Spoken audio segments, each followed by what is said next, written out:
मन्या, अरे कुठे गेलास रे मला सोडून? अरे आता एवढ्यात तर तू माझ्या सोबत होतास आणि लगेच कसा दूर निघून गेलास पुन्हा माघारी न येण्यासाठी. अरे बाळा, काल रात्री तर तुझा सत्कार झाला. किती जीव ओवाळून टाकत होती रे तुझ्यावर प्रेम करणारी माणसं. तुला बघण्यासाठी किती कासावीस झाली होती. तुझ्या बरोबर फोटो काढण्यासाठी लोक कशी उतावीळ झाली होती. पण तू शांत मनाने सगळ्यांना सुख देत होता, त्यांना हवे ते देत होता. बाळा, तुझं कौतुक पाहून माझा सुद्धा ऊर अगदी अभिमानानं भरून आला होता रे. अरे मग सगळ्यांनाच आनंद वाटणारा तू असा दुःखाच्या सागरात आम्हाला सगळ्यांना का लोटून गेलास? गेली 18 वर्ष तू या समध्या महाराष्ट्राला आनंद वाटत होतास. प्रत्येक बैलगाडी शौकीनाच्या मनावर तू अधिराज्य करत होतास. तुला प्रत्येकाचं मन कळायचं रे मन्या. तू आमचं मन जपायचास. आमच्या मनाला दुःखाचा निराशेचा स्पर्श होऊ नये म्हणून तू मनापासून धावायचास रे. आणि म्हणूनच बाळा तुझं नाव मन्या ठेवलं होतं. तू सगळ्याचा मन्याभाई होतास, मन्याभाई. अरे तुला जेव्हा घरी आणला ना, तेव्हा काही दिवसातच तू दिमाखात घाट जिंकून दाखवलास. सप्त हिंद केसरी झालास तू. आम्हाला सगळ्यांना मनसोक्त आनंद दिलास रे मन्या. आम्हाला तू सुख दिलंस. अरे जगभर आपलं नाव पोचवलंस आणि आम्हाला सुद्धा तुझ्या कौतुकाचं भागीदार केलंस. मन्या, ए मन्या, अरे तू आमच्या घरातील सदस्य होतास रे. तू बैल नव्हतास, साक्षात शंभूचा अवतार होतास, अवतार. तू कधीही आम्हाला निराश केलं नाहीस. आमच्या अडचणीत, आमच्या संकटात देवासारखा धावून आलास तू. मग आताच का रे आम्हाला दुःखात लोटून गेलास? का आम्हाला रडायला लावलीस?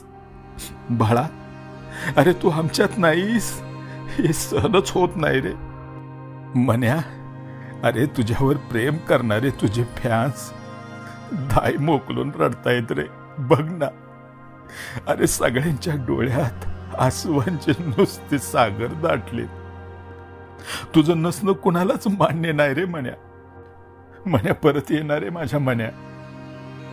तुझ्या ज्या घाटात धावलास ना, त्या घाटातील कणन कण रडतोय रे. अरे तुझ्या पावलांची धूळ कपाळी लावायला सगळे घाट आसुसलेत रे बाळा. अरे घसा फोडून फोडून तुझा जयघोष करणारे अलाउन्सर सुद्धा आज निशब्द झालेत. त्यांच्या कंठातून हुंदक्याशिवाय शब्द सुद्धा फुटत नाहीत रे मन्या. तुझ्याशिवाय आपली दावण भकास झाली रे. ती बघ तिकडे तुझी रिकामी जागा बघून डोळे अश्रूंनी भरून येतात रे मन्या. मन्या, अरे तुझी काळजी घेणारी घरातली सगळी माणसं पार हबकून गेलीत. त्यांना तुझ्याशिवाय दुसरं काही सुचतच नाही रे.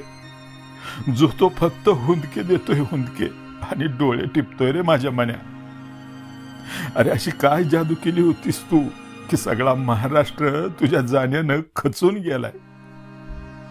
मन्या, अरे जिकडे बघावे तिकडे तुझे फ्लेक्स लागलेत, तुझ्या देखण्या रूपाचे फोटो लागलेत. सगळ्यांनी फक्त तुझे स्टेटस ठेवले रे.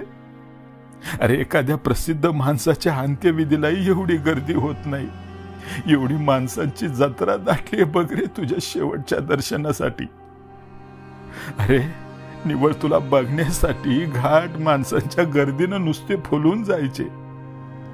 आता त्या सगळ्या माणसांच्या काळजाचा ठोका चुकलाय रे मन्या. मन्या, अरे तू तुझ्या चपळ पायांच्या बळावर एवढे यश मिळवून दिले ना की त्याची मोजदादच करता येत नाही. तू सतत घाटांचा राजा व्हायचास रे. तू फायनललाही कायम बाजी मारायचास. घाटाचा राजा आणि फायनल विजेत्याची हॅट्रिक मारणारा तू एकमेव बैल होतास. मन्या, अरे तू मिळवलेली बोलेरो, एवढ्या 4 चाकी, एवढ्या 2 चाकी गाड्या, ट्रॅक्टर, घरभर पडलेल्या ट्रॉफ्या तुझी वाट बघतायत रे मन्या. माझ्या बाळा, का गेलास रे आम्हाला सोडून? अरे तू शरीराने दूर गेला असलास ना तरी मनाने तू सगळ्यांच्याच मनात ठाण मांडून बसलायस रे. तिथून तू कधी जाऊ शकणार नाहीस. अरे जोपर्यंत बैलगाडा शर्यती असतील ना, तोपर्यंत मन्या तुझं नाव या जगात दुमदुमत राहील. मन्या, आयुष्यभर आम्हाला सुख दिलेस ना, बघ म्हणून तुझ्या स्वागताला स्वर्गात जय्यत तयारी सुरू झालीये. सारे देव फुलांची वृष्टी करून तुला मानाची जागा देतील मन्या. मन्या, तुला मी कधीही विसरू शकत नाही आणि तुला हा महाराष्ट्र सुद्धा कधीही विसरू शकणार नाही.